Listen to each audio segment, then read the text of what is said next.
Hoy, en Cita con la Sororidad, hablaremos con la diputada federal de Morena, Adela Piña Bernal, quien viene a hablarnos de la derogación de la reforma educativa de Enrique Peña Nieto, la cual primero fue aprobada en la Cámara de Diputados, pero después rechazada por el Senado de la República. Yo soy Griselda Lozada. Comenzamos.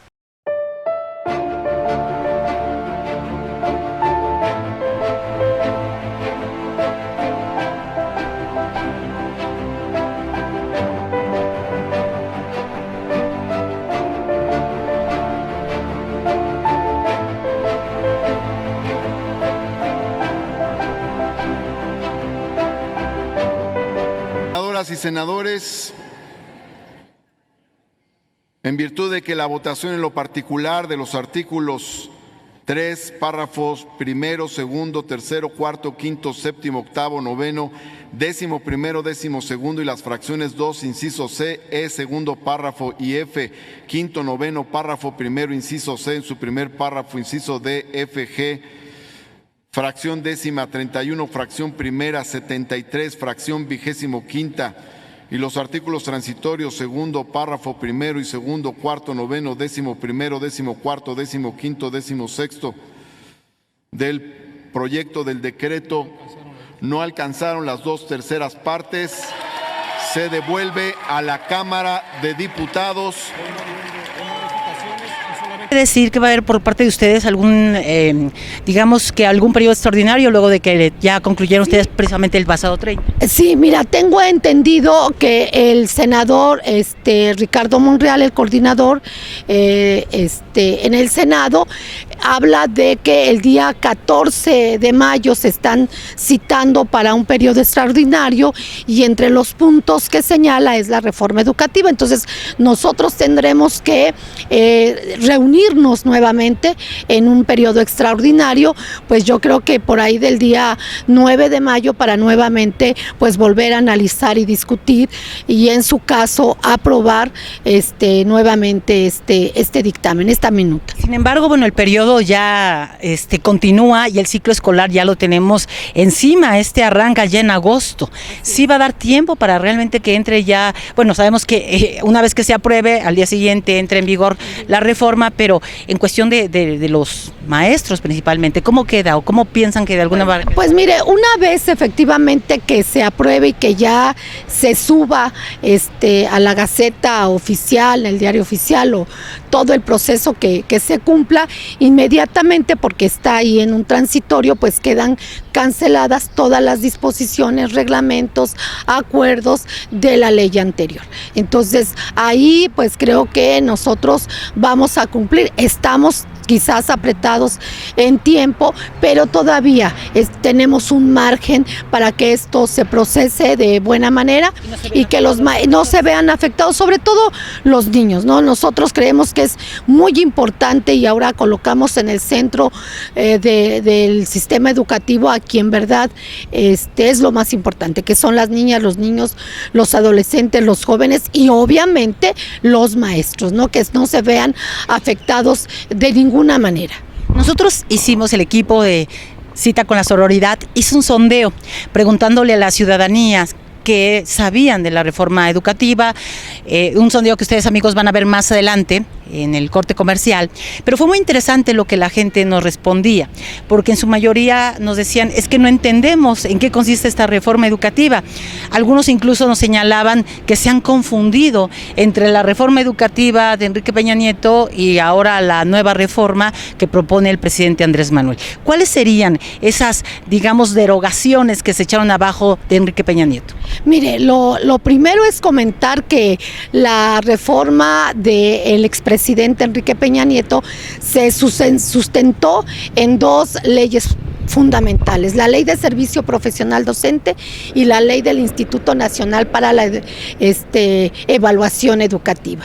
Y nosotros hemos, y lo tenemos claramente expresado, que se derogan, se abrogan, porque fueron las dos leyes a través de las cuales pues se hicieron una serie de situaciones que afectaron de manera muy grande e importante al Magisterio Nacional.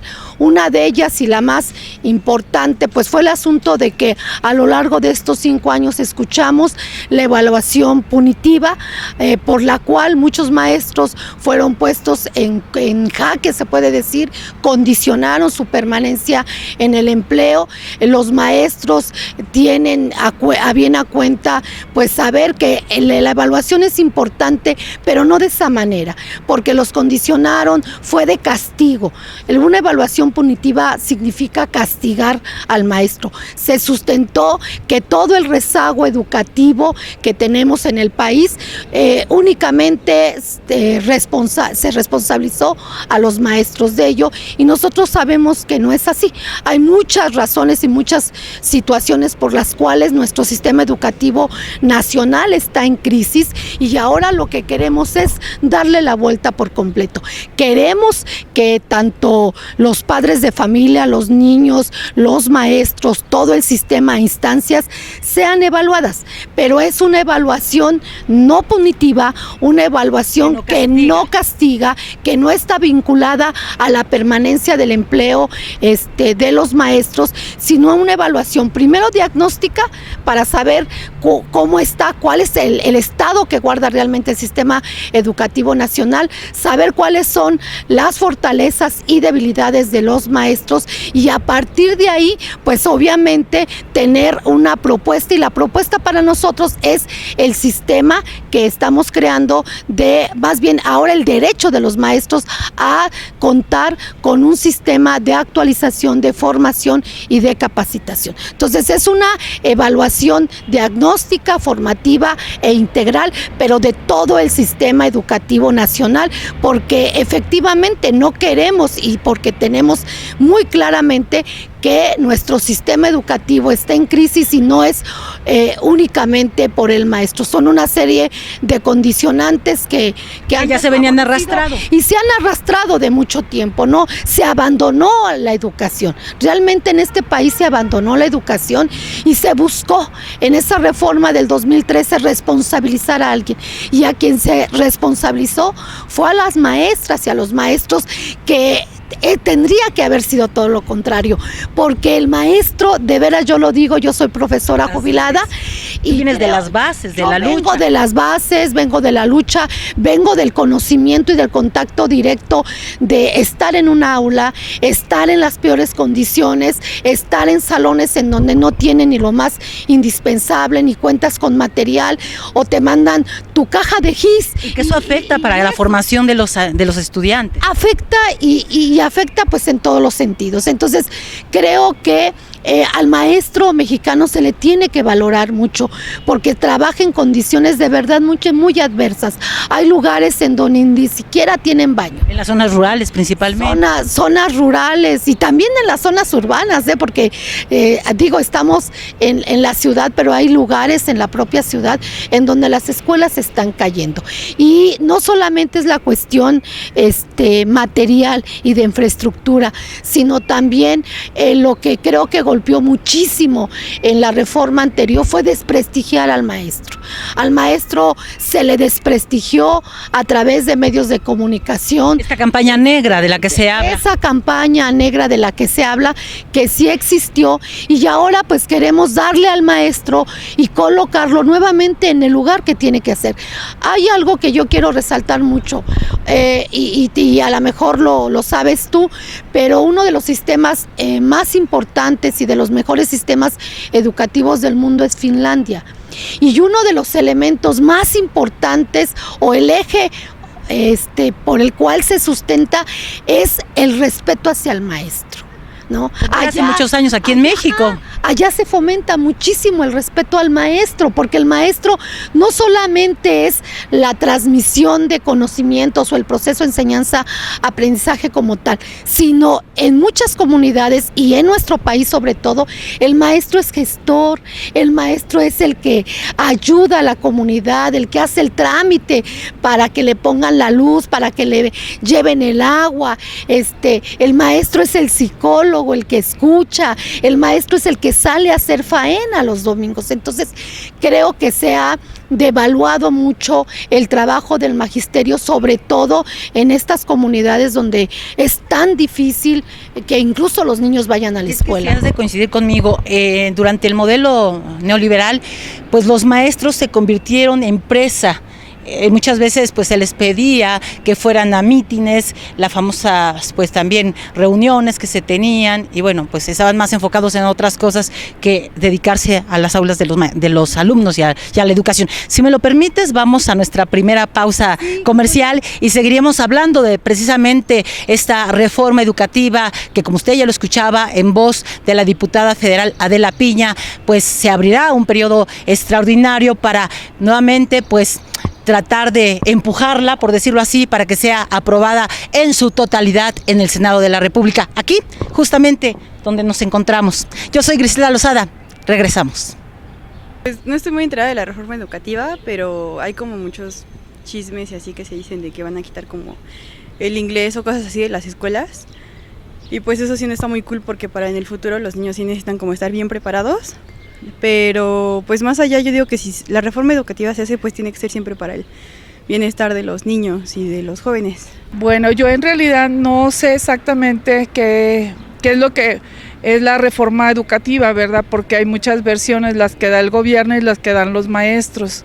Entonces hemos visto, o en lo que yo he visto en la televisión o en los medios de comunicación, que hay maestros, por ejemplo, del estado de Oaxaca, que están en contra y vienen a protestar en contra del gobierno, y otras personas de otros estados que son maestros también, pues ellos están cumpliendo con sus labores cotidianas como maestros, ¿verdad? Entonces, yo como ama de casa, y pudiéramos decir no completamente dentro de la información de los sindicatos, pues no sé exactamente qué es lo que buscan, ¿verdad? En realidad, pero ahorita que acabamos de ver la marcha de todos los maestros, pues ellos hicieron su propio desfile, ¿verdad? Y es mucha gente la que está en desacuerdo con el gobierno ahorita también.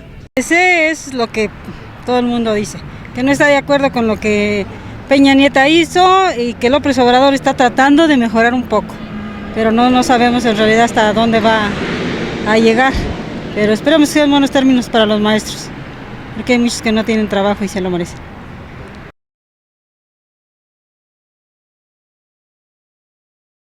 Bienvenido, señor secretario, a la Cámara de Diputados.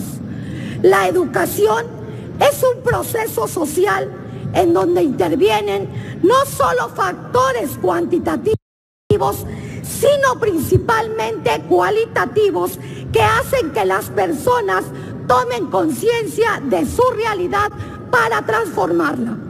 Paulo Freire señala que la educación no puede ser una isla que cierre sus puertas a la realidad social, económica y política. Está llamada a recoger las expectativas, sentimientos, vivencias y problemas del pueblo. Es por ello, señor secretario, que reconozco que es muy difícil la tarea de venir a esta soberanía a defender una política de Estado que, por decirlo gentilmente, ha fallado, es fallida. Llega usted aquí a comparecer en este último año de gobierno a presentarnos datos optimistas que mucho distan de lo que viven día a día millones de niños y jóvenes en todo el país. La realidad es que vivimos una auténtica tragedia en todo el sistema educativo, desde preescolar hasta el posgrado. Solo hace falta visitar cualquier región de nuestro país para observar el nivel de abandono en que se encuentran las escuelas y los centros educativos en general. Yo le pregunto, ¿es falso que, de acuerdo a datos del propio INEE, el 11.5% de los preescolares, el 9.4% de las primarias y el 6.4% de las secundarias públicas de nuestro país no cuentan con al menos un baño en sus instalaciones? Es falso.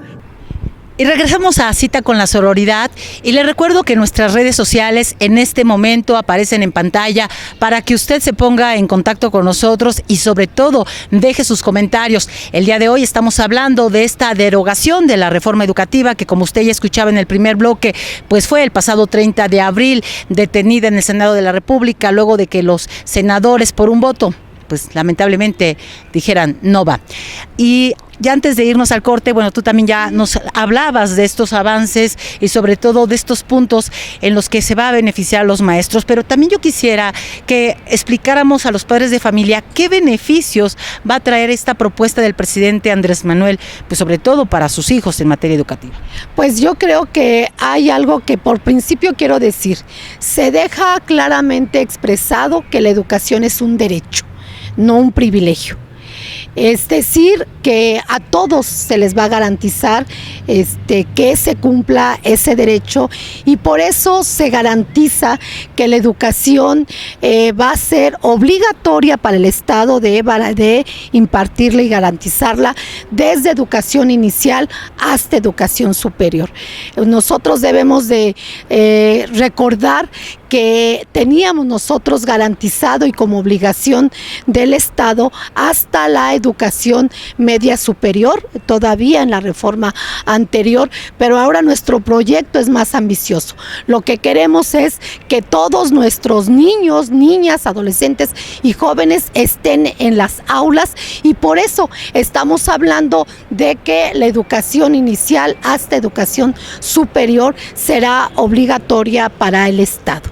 Ese es algo que es muy progresivo, muy importante, que las madres de familia en este caso sepan que ahora va a tener que el Estado que garantizarles que desde los 45 días quien quiera y decida que sus hijos vayan a educación inicial lo puedan hacer. Por otra parte, creo que es muy importante que los padres de familia tomen en cuenta que en los planes y programas los contenidos se van a fortalecer mucho en el ámbito de los valores, que es algo que nos hace. Y se adiciona también el tema de la sexualidad. Mire, en los planes y programas nos enfocamos en todo, pero lo más importante es retomar los valores, el respeto. Estamos hablando de volver a darle la importancia que dejó de tener la historia, la geografía, el civismo, la filosofía, la cultura de la paz, que es tan importante además, que te van a tener nuestros planes y programas. Y también vamos a contar con perspectiva de género, porque lo que queremos es desde que erradicar la violencia, erradicar y que esa brecha de diferencias y de desigualdades de hombres y mujeres empiece a erradicarse desde los primeros años. Por eso estos planes y programas van a tener el enfoque de derechos humanos. Estamos hablando de retomar la filosofía, como le decía, volverle a dar importancia a la educación física, al deporte, a las artes, a los estilos de vida saludable, porque tenemos pues muchos problemas en nuestros niños y adolescentes. Entonces creo que es una reforma muy integral. La pretensión es que en planes y programas se fortalezcan verdaderamente contenidos que nos conduzcan a reconstruir el tejido social, pues para acabar con todas estas desigualdad, corrupción y sobre todo violencia que hay en nuestro país. Por otro lado, bueno, para todo el mundo fue la sorpresa el que pues no pasara esta reforma. ¿Cuáles serían los puntos que les marcó el Senado de la República, regresando a este tema, que de alguna manera ustedes como diputados y que en la Cámara pues tendrán que pues trabajar en ello? Pues mire, básicamente el grupo parlamentario que hizo reservas fue el PAN.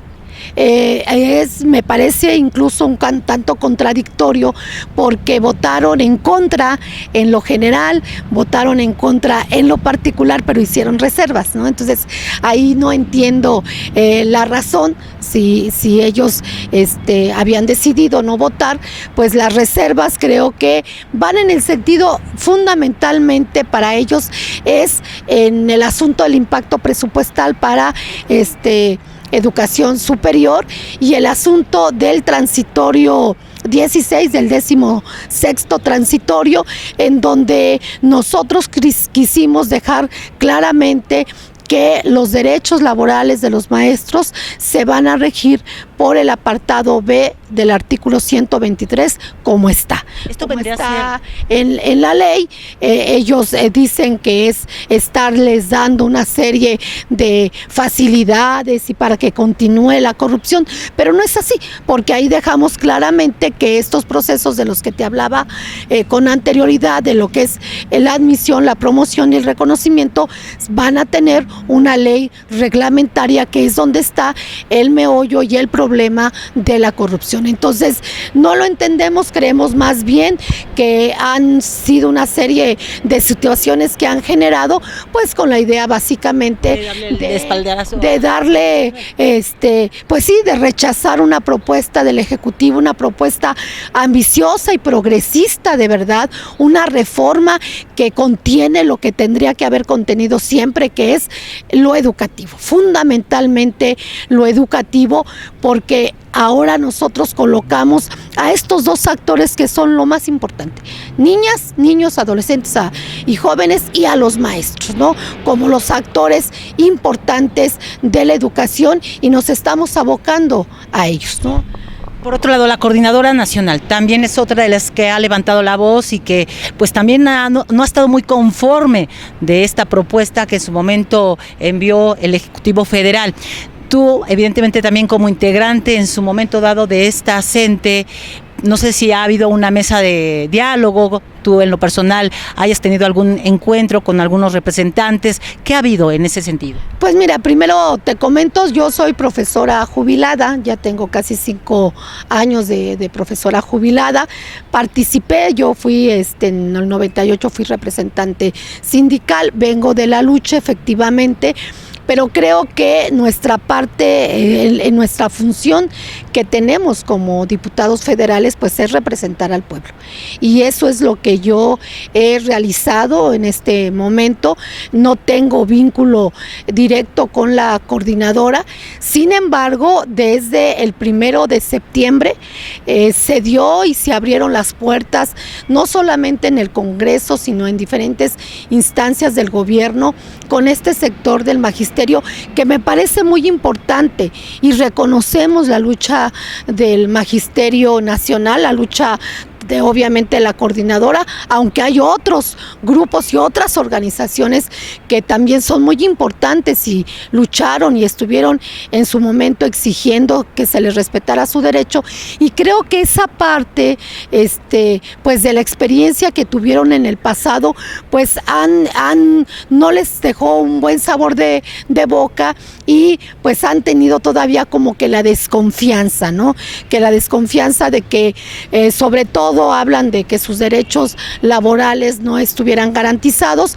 Por eso nosotros en el 10º transitorio quisimos expresar esto, para que todo el magisterio nacional de educación básica, de educación media superior, pues les quede muy claro que sus derechos están absolutamente garantizados, y hemos establecido siempre el diálogo con la coordinadora. Yo le puedo decir de manera contundente que nos hemos sentado, yo creo que más de 10 ocasiones, los recibimos en el Congreso en varias ocasiones, los recibimos en la Secretaría de Educación Pública, y digo los recibimos porque me invitaban y éramos un colectivo, ¿no?, también con el secretario de Educación Pública y demás, y hemos escuchado, compartimos propuestas, compartimos puntos de vista. Creo que también el propio Ejecutivo dio varios mensajes para expresarles que el compromiso de abrogar la reforma pues se va a cumplir, ¿no? Entonces tenemos que no tengan miedo. No, que no se tenga miedo ni temor. Nosotros vamos a mantener el diálogo permanente con la coordinadora las veces que sea necesario, porque hay una diferencia sustancial en lo que se hizo en el pasado y ahora. En el pasado se cerró, se les pusieron vallas, nunca se les escuchó, nunca tuvieron una plática con los secretarios de educación, nunca se les recibió en el Congreso como nosotros. Entonces ha habido un respeto a los maestros en general. Se les veía incluso como revoltosos. Sí, digo, hay cosas que nosotros, ese tipo de descalificativos para nosotros son totalmente pues negados, no tiene razón de ser, y creo que a todos los maestros, lo repito, hemos estado con bases magisteriales, hemos estado con el CENTE también, con la coordinadora y con otras organizaciones de maestros, porque de lo que se trata es construir un gran acuerdo educativo nacional. Transformar realmente al país. No para unos, claro, y no para unos, ni para un sector, sino que tiene que ser para todo el país en beneficio pues de nuestra niñez, ¿no? Y que finalmente, como tú lo decías al inicio de este bloque, lo que interesa y quizá lo que nos interesa a muchos como padres de familia es que nuestros hijos aprendan y sobre todo que la educación que están recibiendo pues sea una educación de calidad.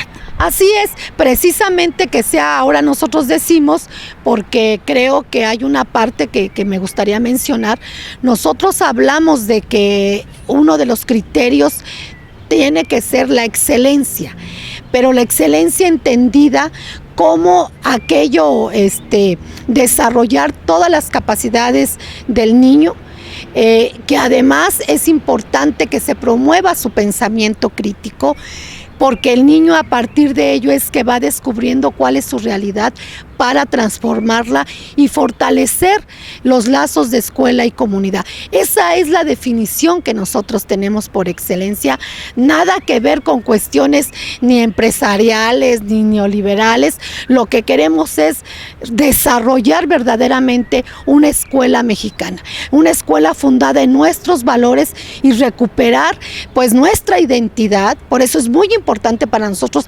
volver a retomar esas áreas que se perdieron. En la reforma anterior se sustentó mucho únicamente en dos ejes, en la lógica matemática y en la lectoescritura, que son muy importantes efectivamente, pero se olvidó la demás. No se estimuló el libre pensamiento. Se estimuló y no se estimularon otras áreas, ¿no? Tiene que ser una formación integral. Los niños tienen que aprender de todo, tienen que fortalecer su conocimiento de la historia, de la geografía, del civismo. El civismo y los valores no se enseñan, se ejemplifican, pero pues hay que ejemplificarlos en el trabajo cotidiano del docente, proponerle contenidos para que se puedan ejemplificar y que los niños vean que hay otras formas de relacionarnos, porque hemos estado observando a través de muchos estudios que hay un problema muy grande de violencia porque vivimos en un estado de violencia y los niños aprenden violencia. Hay que erradicarla y la mejor manera es a través de la educación, en donde los niños se sientan en un ámbito, en una escuela libre, en donde aprendan muchísimas otras cosas, donde se cuiden a sí mismos, que es muy importante también, ¿no? El cuidado de sí mismo. Pues si me lo permites, vamos a otra pausa y regresamos aquí a Cita con la Sororidad. Recuerde que en este momento aparecen las redes en nuestra pantalla para que usted se ponga en contacto con nosotros. Regresamos después de esta breve pausa. Así es esto, no, a mí no me sorprende, no me preocupa, no estoy fuera de sí por eso es un parlamento vivo. Y es un congreso donde todos los días tienes que construir mayorías, o sea, no hay mayorías prefiguradas, ni hay mayorías mecánicas, ni hay mayorías seguras. Todos los días tenemos que construir la mayoría y ahí se demostró que a pesar de que es una reforma muy importante, ahí el PRI, el PAN y el PRD hicieron bloque y votaron en contra. Y nosotros, que nos faltaron 3, también nos faltó tener la seguridad de esos votos. Entonces, pero también los senadores no son unos niños, todos tienen que asumir su responsabilidad.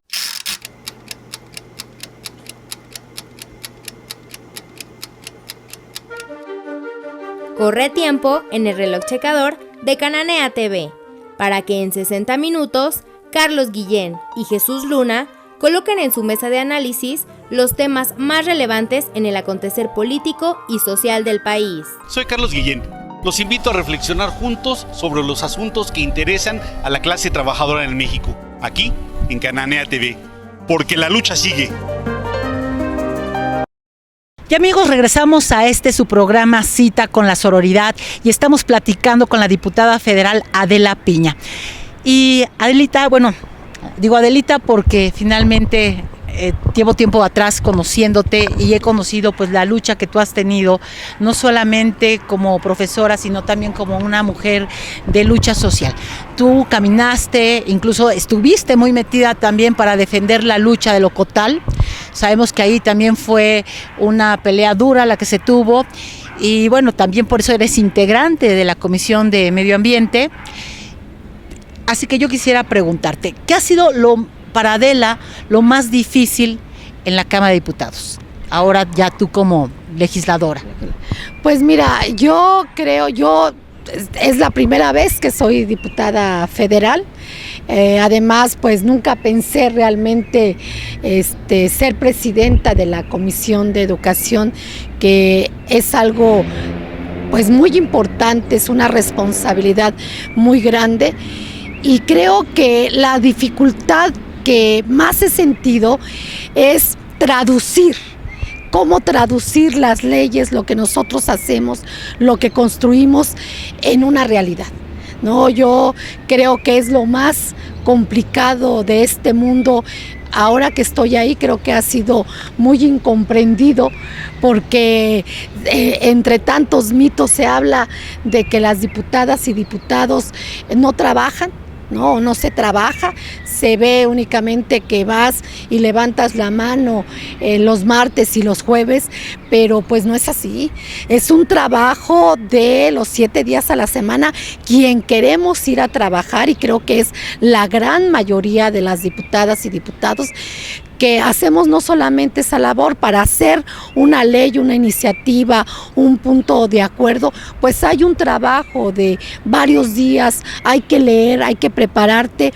Es un mundo complicado por los tiempos, tienes que invertir mucho tiempo, pero sacrificar incluso familia, ¿no? A los dejamos, a veces no te da tiempo ni siquiera verlos una vez a la semana, ¿no? Porque tienes que estar no solamente en el Congreso, sino también en tu territorio. Ha sido complicado, sí, por ello, pero también pues muy satisfactorio, porque aprendes realmente lo que sucede en uno de los poderes pues más importantes del país, donde se elaboran las leyes, ¿no? Lo que nos sustenta, lo que nos da el marco legal al país para conducirnos como nación.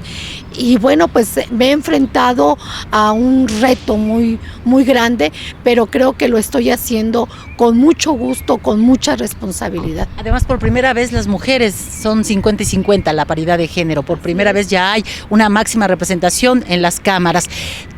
¿Cuál ha sido en ese sentido también el papel de la mujer en esta cuarta transformación?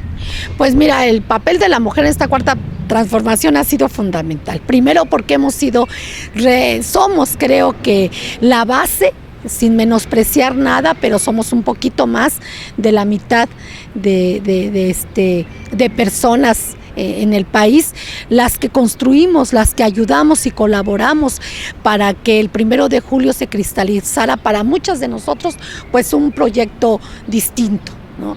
Ayudamos desde repartir un periódico. Yo así inicié, entregando el periódico Regeneración, tocando puerta, casa por casa, porque las mujeres creo que somos a donde se impactan muchos problemas, ¿no? Nosotros los sentimos, los vivimos día a día, y que queríamos y buscábamos un cambio.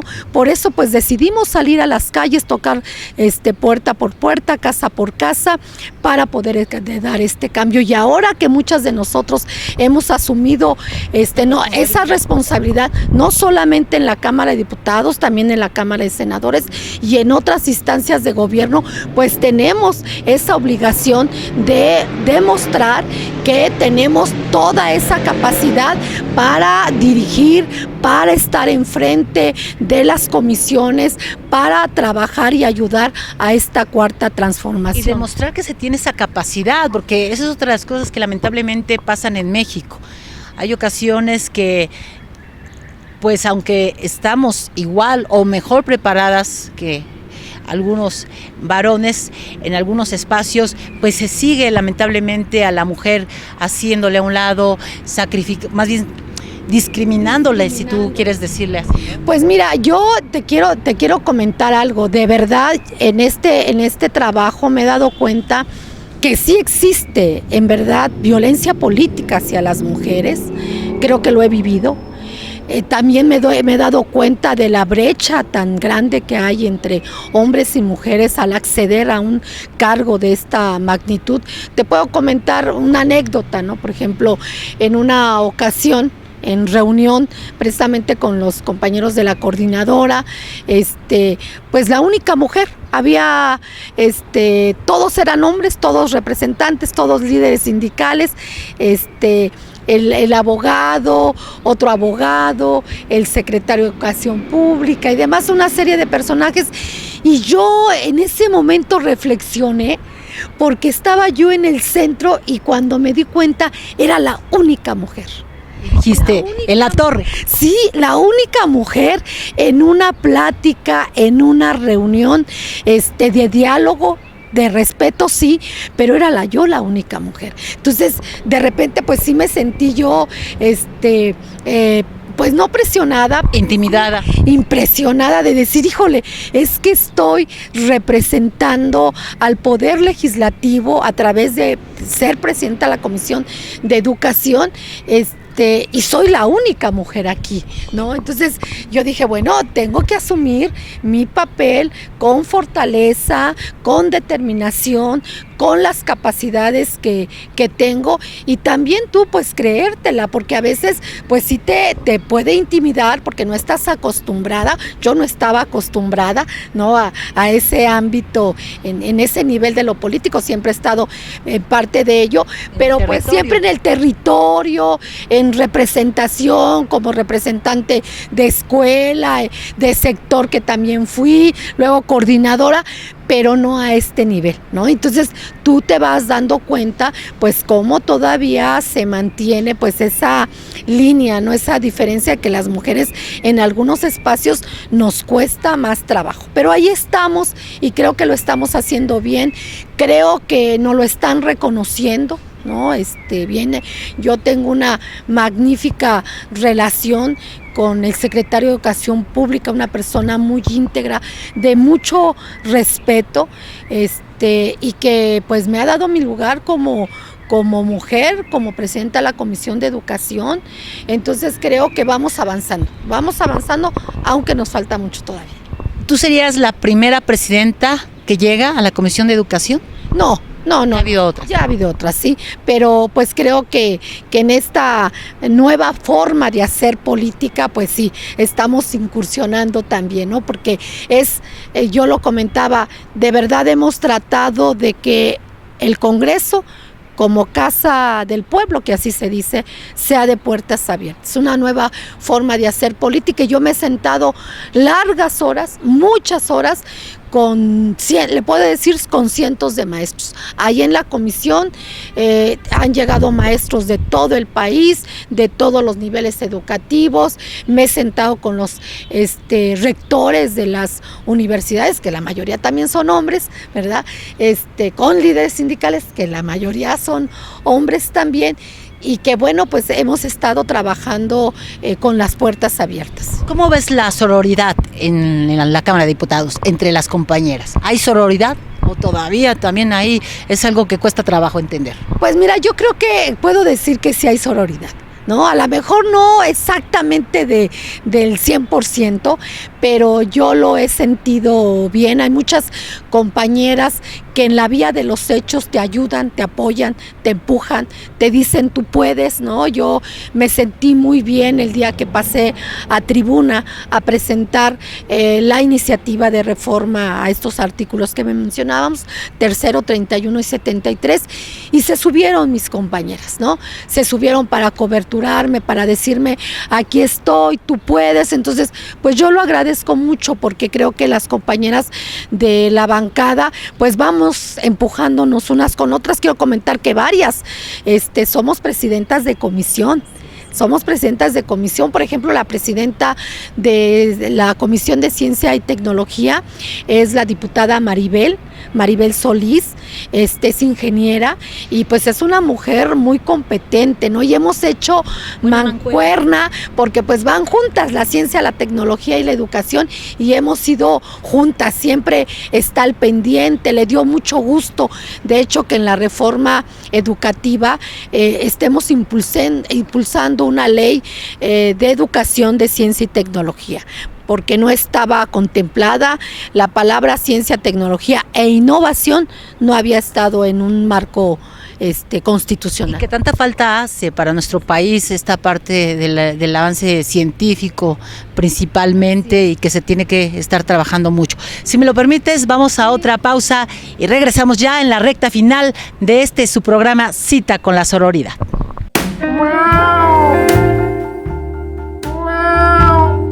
Hola, soy el gato Vainilla y los espero en Cananea TV, porque ¡miau! Los maullidos y la lucha siguen.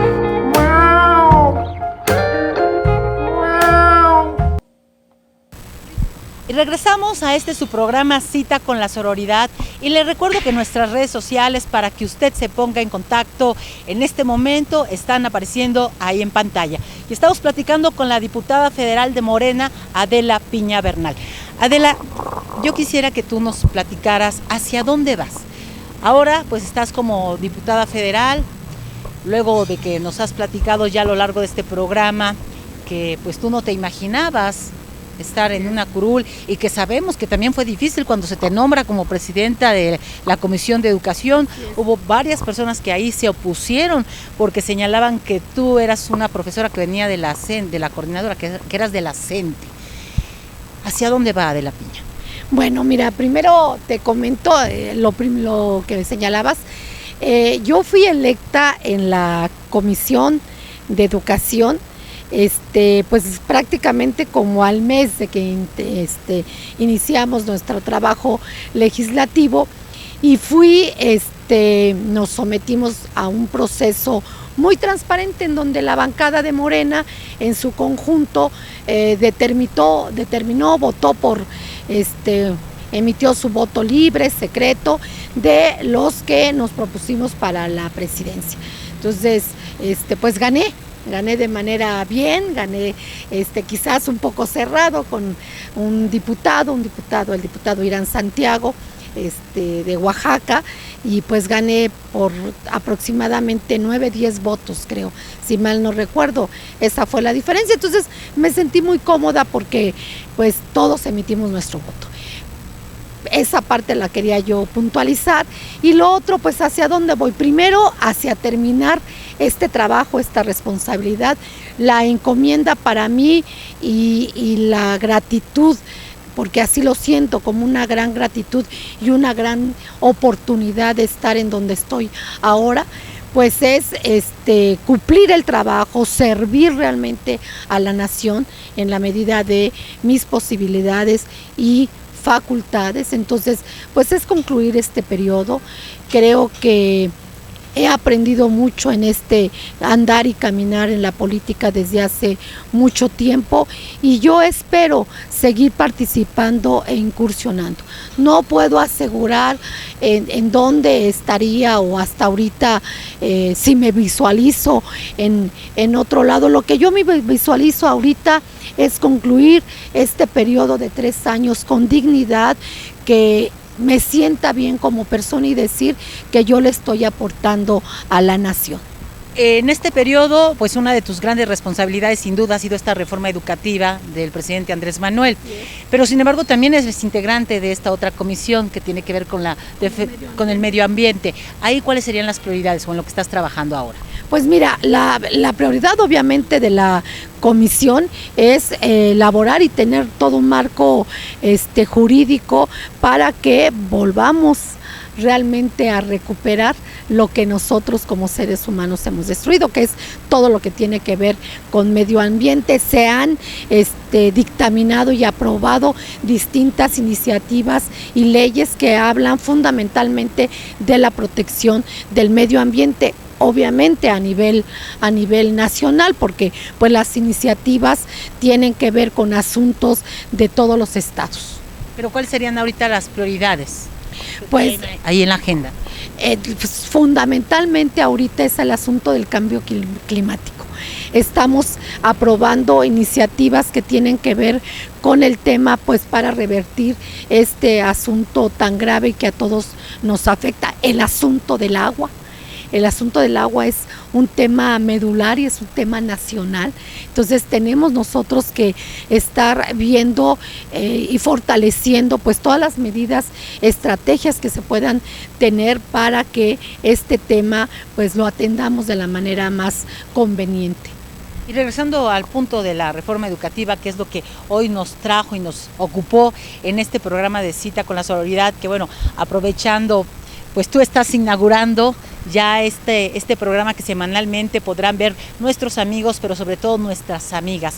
Es un programa donde vamos a hablar de la lucha de las mujeres, de la lucha como la que tú has emprendido ahora, que como tú lo señalabas a lo largo del programa, siendo tú una maestra jubilada, un buen día te toca llegar ahora como diputada federal y como tú lo decías, nunca te imaginabas ser presidenta de la Comisión de Educación. Y sobre todo tenías una de las grandes responsabilidades, porque como lo había dicho el presidente Andrés Manuel López Obrador en campaña, uno de sus compromisos pues era desechar esta reforma educativa. Pues sí, mira, creo que se tiene y tengo a cuestas de alguna manera compartida, porque tengo un equipo sumamente colaborativo, somos un gran equipo, pero tenemos a cuestas esa responsabilidad. Mi andar ha sido, como tú lo sabes, desde la base, lo decía yo, desde repartir un periódico. Fui la primera presidenta de Morena en Coajimalpa, soy consejera estatal y consejera nacional de Morena, y ahora pues se me dio esta gran oportunidad de representar a la circunscripción 4 en la Cámara de Diputados, ser presidenta de la Comisión de Educación, y creo que me tengo que conducir pues de la manera más institucional, responsable, sobre todo con ética política, ¿no? Que eso es lo que ahora en esta cuarta transformación estamos ponderando, en hacer una política distinta, sustentada en la honestidad, en la austeridad, y lo estamos haciendo, creo que lo estamos haciendo bien. Un mensaje que le quieras mandar a la gente en relación a esta pues reforma educativa que ahora ya está la pelota en su cancha de nueva cuenta y que ustedes tendrán que pelotear muy bien para que cuando se regrese al Senado de la República pues ahora sí pase y ojalá sea aprobada. Pues mira, yo quiero comentar que creo que sin duda alguna la reforma para mí más importante, y creo que para mucha gente, pues es la reforma educativa, porque tiene un impacto inmediato, tiene un impacto en el sector más importante del país, en el sector que es el futuro y la esperanza del país, que son las niñas, los niños, los adolescentes y jóvenes, y que el presidente además se comprometió efectivamente a echarla para atrás. Se está cumpliendo, creo que es un trabajo complicado o arduo por muchos intereses que existen, que la oposición no lo va a permitir, ¿verdad? Porque fue como su corona de sus reformas, su triunfo de sus reformas estructurales, pero nosotros estamos empeñados en desmantelarlo. Siguen en pie de guerra, en pie de lucha. Seguimos en pie de lucha en ese ámbito, en el ámbito de las leyes, en el ámbito de lo jurídico, y lo vamos a hacer. Yo estoy convencida de que pues las cosas, a través del único método que vemos y que apuesta a que las cosas cambien, es a través del diálogo, a través de la construcción de consensos, y lo vamos a seguir haciendo en la Cámara de Diputados con todos, con los maestros, con las maestras, con quien llegue. Vamos nosotros a sentarnos, a seguir platicando y a seguir dialogando. Sin importar de qué corriente sea. Sin importar de qué corrientes sean, porque aquí pues no se trata de verdad de un color, de otro color, de un partido, de otro partido, sino de un proyecto nacional que queremos que vaya hacia adelante, porque queremos cambiar la vida pública de este país. Pues ahora sí yo quiero agradecerte que hayas estado con nosotros en este primer programa de Cita con la Sororidad. Y ustedes, amigos, Al contrario, gracias a ti. Y ustedes, amigos, les recuerdo que las redes sociales en este momento están en pantalla apareciendo para que usted nos siga a través de Facebook como Cananea TV, en Twitter también nos encuentra como @tvcananea y también en Instagram como Cananea TV. Ahí están nuestras redes sociales en este momento apareciendo en pantalla. Y algo muy importante para nosotros es que nos deje usted sus comentarios, nos diga qué opina precisamente de esta reforma educativa que esperemos pues se apruebe en los próximos días, ahora que pasa a la Cámara de Diputados y que se va este periodo extraordinario para después regresarse de nueva cuenta al Senado de la República. Entonces hay que estar muy pendientes de lo que suceda, porque como ya lo escuchó usted de viva voz de la diputada, es una reforma que viene a cambiar, a transformar el modelo educativo de los niños de este país, pero sobre todo también de los estudiantes de nivel medio y superior. Yo soy Griselda Lozada y los espero y las espero la próxima semana aquí en Cita con la Sororidad a través de Cananea TV.